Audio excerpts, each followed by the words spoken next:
So I can tell you what's supposed to happen at the border.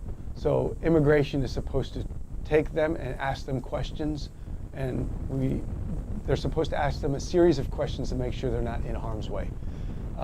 This, I don't think, takes place. They're put into detention centers. So many of the people crossing into the U.S. cross through the Rio Grande and come into Arizona and Texas.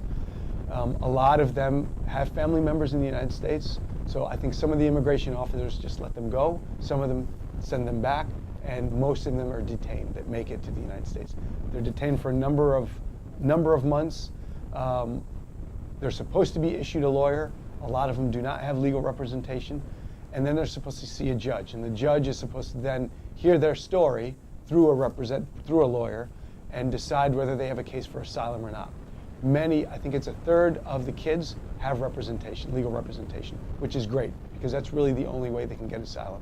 But the other 2/3 are put in front of a judge, don't speak English, don't understand what's going on, and the judge doesn't want to hear their story, and they're sent back to Honduras. Many of them that are sent back are running from violence, are running from a threat, and I know of other stories that when they are sent back, they are killed immediately by the gangs that are looking for them. I know of a story of a young guy who made it three times to the United States, and each time he failed, he was denied asylum, and the third time they sent him back, and he was killed 2 weeks later by a gang that was hunting him. So again, this is what happens.